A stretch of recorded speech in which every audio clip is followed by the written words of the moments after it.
Magandang araw po mga kapuntos, at sa araw na ito po meron po akong tampok na video para sa inyo at sana ay magustuhan ninyo.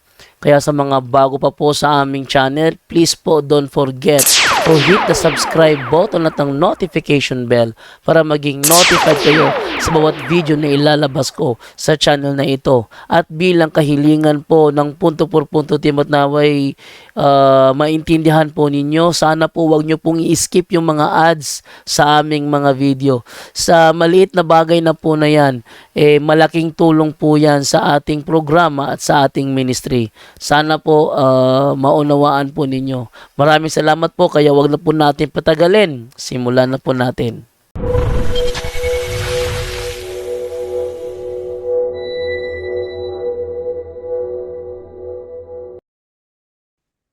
Okay, thank you sa iyo, Brother Angel. At ngayon, papakilala ko, ito yung ating bisita ngayon. On call lang siya.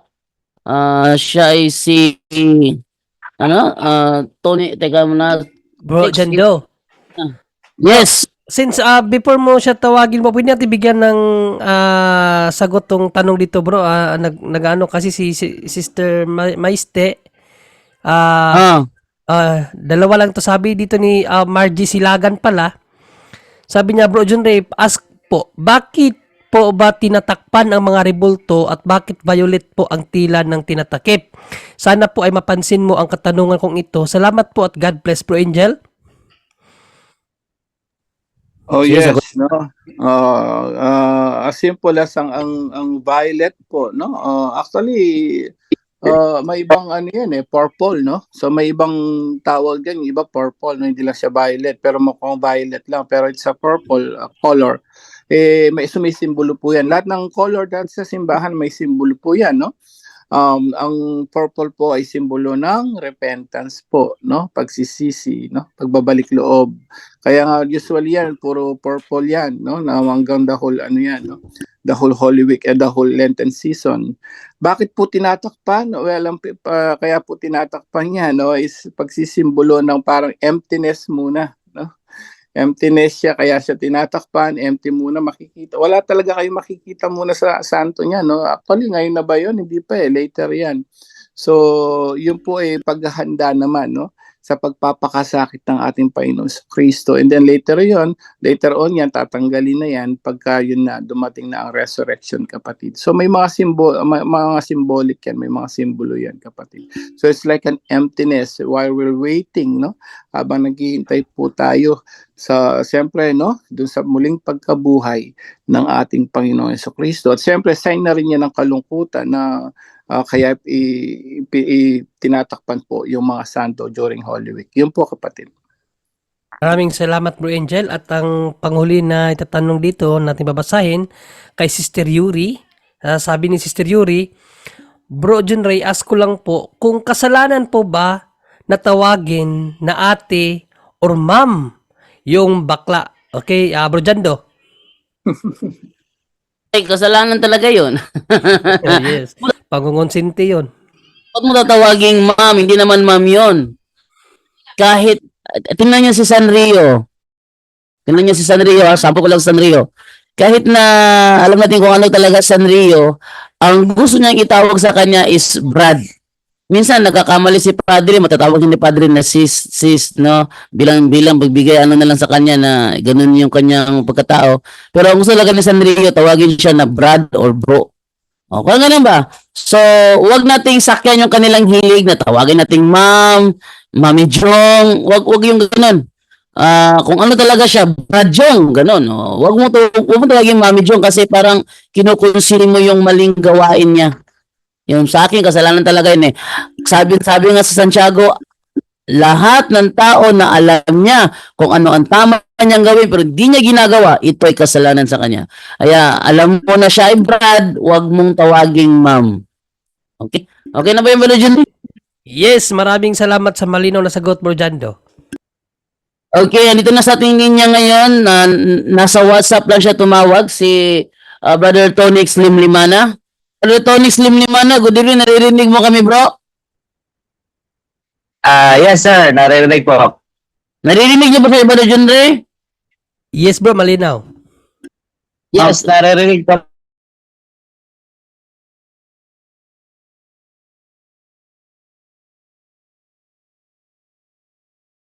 Negros. dito sa akin. Oh, nandun ako sa Negros nung siya ay tumawag. Sabi niya is, pwede ba daw siyang magtanong sa live? Sabi ko naman na wala ako, pag-uwi ko na lang sa Bohol. Sabi niya, kailan uwi mo? Siguro mga Lunes. So, Martes, natawag siya sa Martes. Kaso, meron palang talk si Father Darwin, so hindi ako present. Sabi ko, iwan na lang kita kina Brother Juni, si Brother Juni na bahala sa'yo. Ayaw naman niya na wala ako, kaya ngayon, na walang talk si Father Darwin, so dito ako ngayon sa studio. So, pabibigyan ko ng pagkakataon nito na itanong yung mga lahat na gusto niyong itanong patungkol sa simbahan katoliko.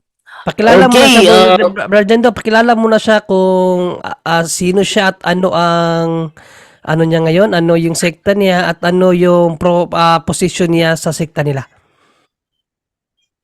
Okay, Brother Tonix, pakilala ka muna, Brother Tonix. Okay, sige. Magandang gabi sa lahat. Ako pala si Tonix Lim Limana from North Cotabato. Ang ako talaga is, ano talaga ako, protestante since since grade 4 hanggang ngayon. So, protestante talaga ako, literal. Mm. At ayun. Bilang isang Nagasubaybay ako sa protestante, bro, bilang isang protestante, membro ka lang or pastor ka? Hindi ako pastor. Yung Membro ano ko lang. lang, yung kapatid Kapatid mong pastor. Okay, bro. Chapel Christian Center. Mm. So actually, marami akong mga siktang na ano na nadaanan. Baptist, Assembly of God, Jesus is Lord, Victory Chapel, dami. Kasi ngayon, parang ano ako ngayon, parang hanging ako ba? So marami akong katanungan, labi na sa doktrina ng Katoliko, na hindi pa maintindihan. So ang gusto ko lang is clarification ba? Narinig ba ako? Malinaw, bro, malinaw. Narinig ka, bro. So, ano, Brother sinasimulan? Sige, bro. Okay, patanong mo na siya. Sige, sisimulan natin. Pwede na ba ako magtanong? Sige, go. Ano, kahit ano basta regarding ng sa Biblia. Ang unang tanong ko ito, ang unang tanong ko. Kung yung tanong mo mababasa naman sa Bible, doon ibabasahin ang sagot. Go ahead, bro. Sige. Ang tanong ko itong itong Mateo 16:18-19. Na ang tanong ko lang diyan, ano yan, nag-refer ba yan sa tao? Individual or simbahan? Kasi sa amin kasi sa protestante, ang doktrina kasi diyan is tao. So hindi siya simbahan. Kaya naguguluhan ako ba? Ano yan, tao ba yan? O simbahan? Brother John Ray, yung iglesia daw na tinutukoy sa Matthew 16:18, ayon sa opisyal na katuruan ng Iglesia Katolika, ito ba daw ay tao o building? Well, siguro kapatid, para di ka malito, kasali na rin to sa advice ko sa iyo, no, bilang isang taong nagsasaliksik. Tingnan mo rin after mo dito, tingnan mo ano yung mga root of terms ba yung pinanggalingan ng mga salita, no? Like church or itong iglesia, ano bang mga kahulugan yan? Para ikaw din mismo, sarili mo, matulungan mo yung sarili mo na maalaman ang katotohanan. Okay? Pero for the sake of your question, kung ano ba talaga yung itinatag ng Panginoong Jesucristo, ito ba i-building? Okay? So, kung bibilisan na lang natin ng pagtanong ko, ang tinawag dyan, no? When we say iglesia, ito ay yung grupo ng tao na tinawag ng Diyos. Kaya nga mababasa mo sa unang Pedro 2:9, basahin mo na lang yung unang Pedro 2:9, bro, dyan sa magandang balita Biblia, bro.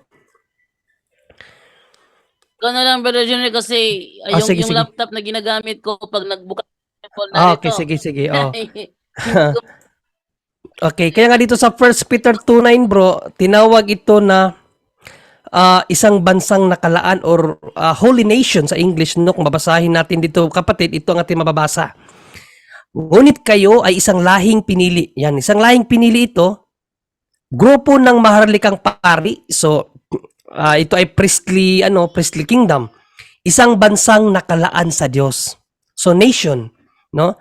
Bayang pag-aari ng Diyos upang magpahayag sa kanyang mga kahangahangang ginawa niya. Siya ang tumawag sa inyo mula sa kadiliman patungo sa kanyang kahangahangang kaliwanagan. So yung literal meaning ng sinasabing itatayo ko ang aking iglesia, it's a group of people called by God, kapatid. Yung simbahan na building, yan ay secondary meaning na lang ng church. Kasi if there is a church, of course, there will be a temple. At yung temple na yun, tinawag din yun na simbahan. But the literal meaning or sense of iglesia or church is the people called by God. Ayun. So, Brother Tonix, sa opisyal na katuruan ng Iglesia Katolika, ang Iglesia sa Matthew 16:18 ay tumutukoy sa mga tao. Yun. Next question, bro. Okay. So next question. Sa Genesis 3:15, yung babae na tinutukoy dyan, sino yan? Si Maria o si Eva? Okay, Brother Junre. Sino daw yung babae na tinutukoy sa Genesis 3:15? Ito ba si Eva o si Santa Maria? Well, exegetically bro, sa Eva. Okay? Pag sinabing exegetical, sino yung babae talaga na nandun nung time na sinabi yun ng Diyos? Si Eva yun. Pero yung pangako ng Diyos na ang babae ang maging kaaway ni Satanas, hindi na si Eva yun. Okay? So, sa mga tao na nag-aaral talaga ng malaliman sa salita ng Diyos, to mga tinatawag ting scholar at yung mga theologians, dalawa ang kanilang nakita, no? In biblical sense, dalawa ang kanilang nakita diyan na tinutukoy. Una, ang simbahan. Pangalawa, si Inang Berhing Maria. Dahil kung mababasa mo sa Revelations 12:1-5, may isang babae diyan na nakita ni Apostol na Juan na kalaban ang dragon o yung Satan. No? So, wala namang ibang babae yon. Yun ay tumutukoy sa Inang Berhing Maria kasi ang babae na yun, according sa account ni John the Apostle, nanganak ng isang lalaki na maghahari sa buong mundo. Wala namang iba si ating Inang Berhing Maria yon.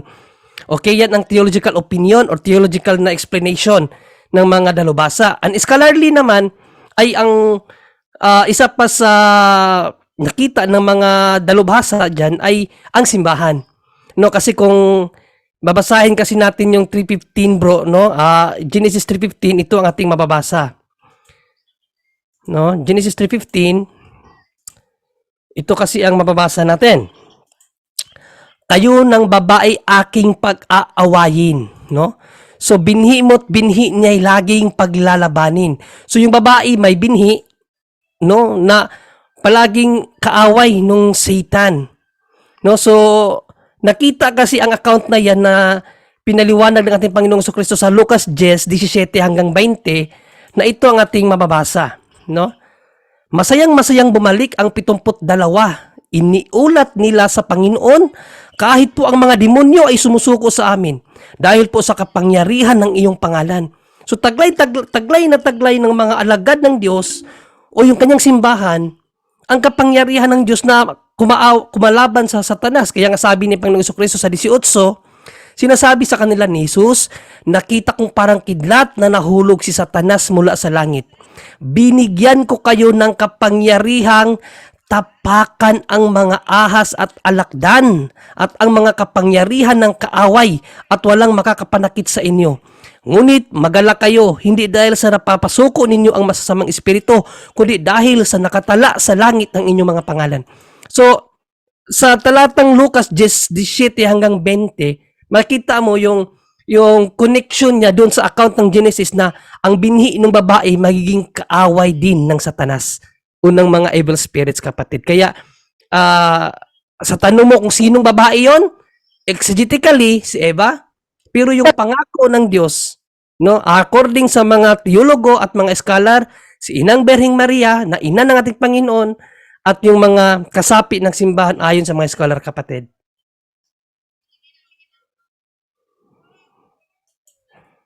Okay. Hindi ko na ano talaga ba natpan. Hello, hello, hello. Yun. Wait lang bro ha. Naririnig mo ko bro? Sige. Oo, Okay. daw ko. Rinig. Brother Jenre, naririnig ko dyan, Brother Jenre? Malinaw bro, malinaw. Loud and clear. Wala. Okay, okay. Yung ano kasi, nag-low system yung ano, yung laptop. Pakiulit yung mo, Brother Jenre, kasi nawala ka bigla sa ano namin, sa linya namin dito eh. Ay. Pakiulit. Sige. Okay, no? Okay, ang tanong mo kapatid kung sino yung babae. Okay? No? So, exegetically, pag sinabing exegetically, sino yung babaeng nandoon nung time na sinabi yun ng Panginoong Diyos? So, exegetically, si Eva yon. Pero yung pangakong magiging kaaway ng Satanas, hindi na yun si Eva.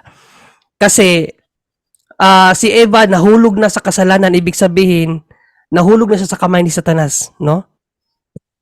So, ang babae na yon magiging adversary ng Satan. Okay? So, ayon sa mga scholar at mga teologo, dalawa kasi ang sagot diyan, scholarly at theologically. Theologically, in Revelations 12:1 to 5, may isang babae na kaaway doon ng Satanas. At ang babae na yon ay manganganak ng isang lalaki. At yun ay walang iba ang ating inang Bering Maria according to the Bible. No? Na ang ating inang Bering Maria lang naman ang nanganak ng isang lalaki na maghahari sa buong mundo.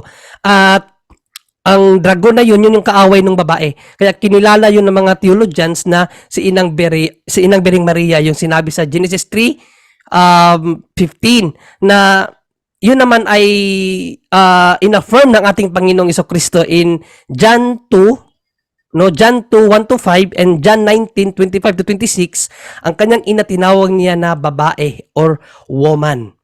So it indicates, no, na ang babaeng tinawag sa Genesis 3:15 ay ang ina ni Jesus na tinawag niyang woman. Okay? And ang isa pa sa view niyan, no, dahil kung babasahin ko uli ang Genesis 3:15.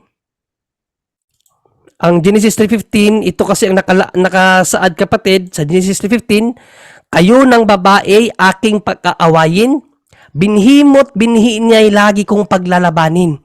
So, ang binhi ng Satan, yung mga evil spirits, at ang binhi ng babae, ang ibig sabihin naman dyan, simbahan, ay palaging mag-aaway. At nakita ang sagot niyan, according sa mga scholars, sa Luke 10:17 to 20. Okay? Sa Luke 10:17 to 20, ito ang ating mababasa. Ayon din sa sinabi ni San Lucas, masayang bumalik ang 72. Iniulat nila sa Panginoon, kahit po ang mga demonyo ay sumusuko sa amin dahil po sa kapangyarihan ng iyong pangalan. Sinabi sa kanila ni Jesus, nakita kong parang kidlat na nahulog si Satanas mula sa langit. Binigyan ko kayo ng kapangyarihang tapakan ang mga ahas at mga alakdan, ibig sabihin yung mga evil spirits. At ang lahat ng kapangyarihan ng kaaway ay walang makakapanakit sa inyo. Ngunit magalak kayo, hindi dahil sa napapasuko ninyo ang mga masasamang espiritu, kundi dahil sa nakatala sa langit ang inyong mga pangalan. Okay, so yun ang dalawang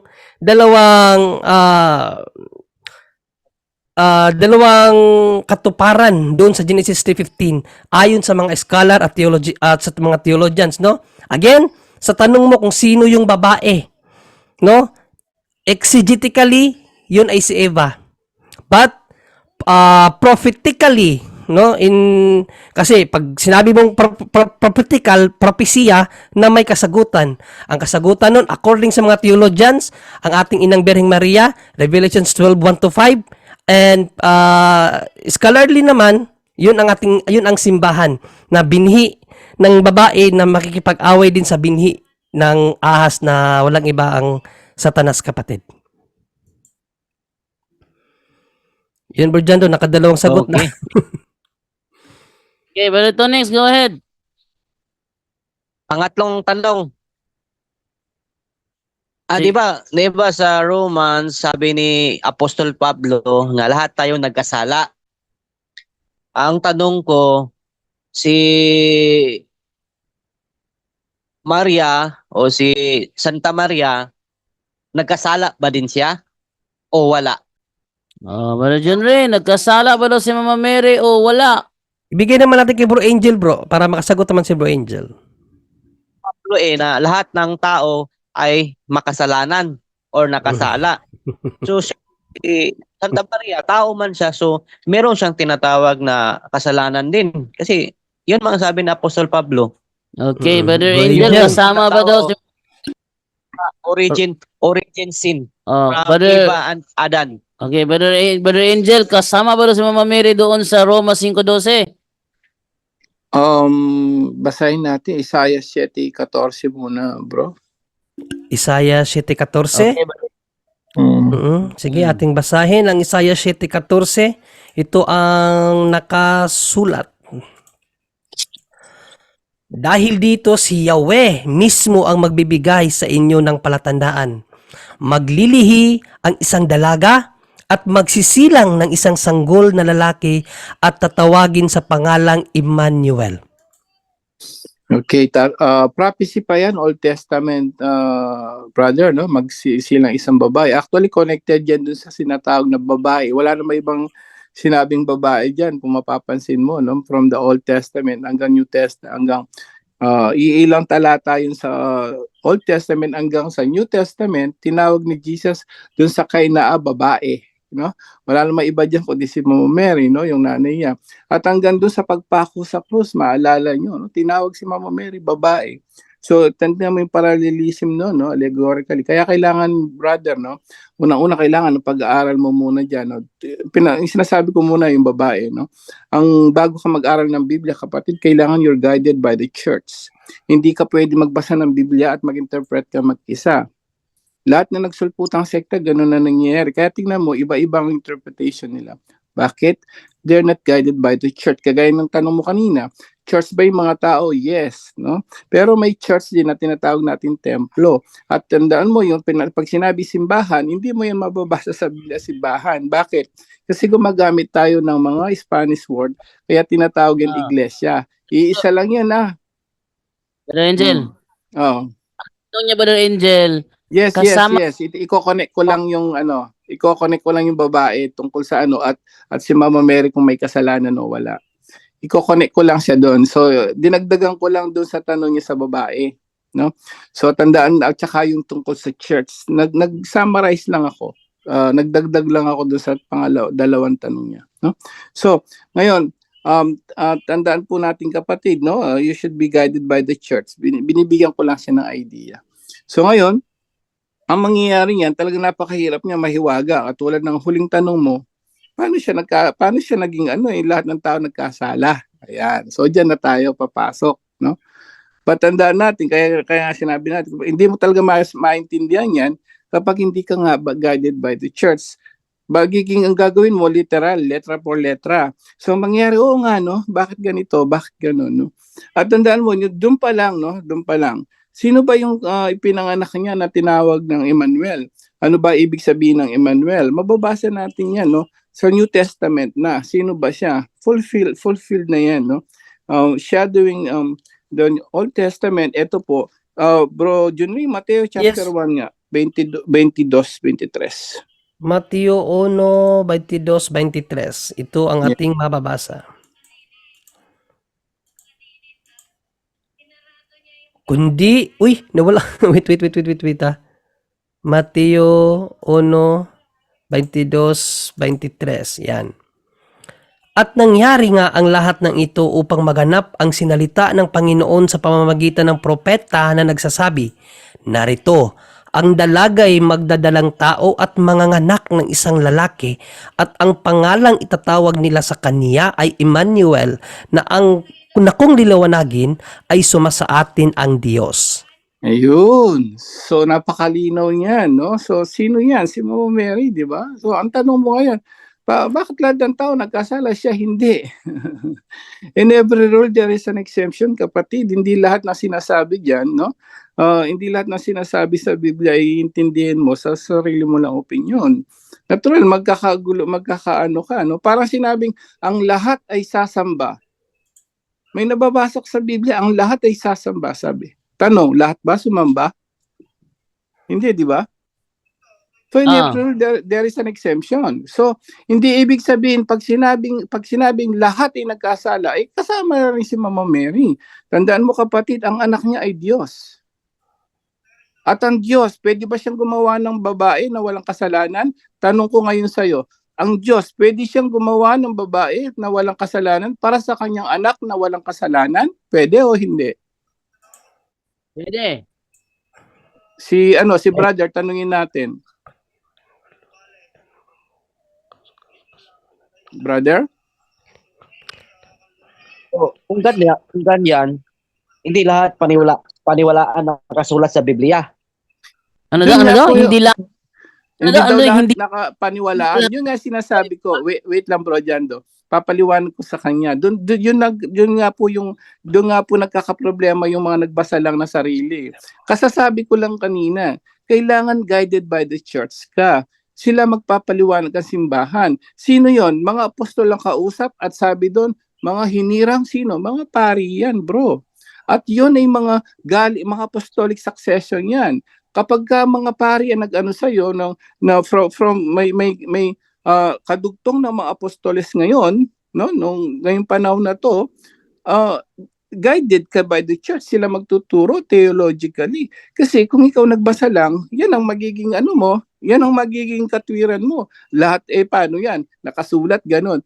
Yun ang pagkakaintindi mo nga, literal lang lahat. Hindi bro, ang Biblia napakamahiwaga at matalinhaga. Hindi lahat ng sinasabi sa Biblia doon ayon sa interpretation mo lamang. Kaya ang tanong mo ngayon, halatang halata. Kasasabi ko lang kanina, in every rule there is an exemption. Hindi lahat ng sinasabi sa Biblia, i-interpret mong literal. Mahirapan ka dyan. Halimbawa, sinasabi mong, hindi pala tama Biblia. Tanong ko sa'yo, pag sinabi ni Jesus ba, sabi niya, kapag ikaw ay nagkasala sa mata, dukutin mo mata mo. Tanong, may nagdukot ba sa mata sa Biblia? Mayroon o wala? Dukutin mo ang mata mo, sabi niya eh. So ibig sabihin, ililiteral mo rin yon?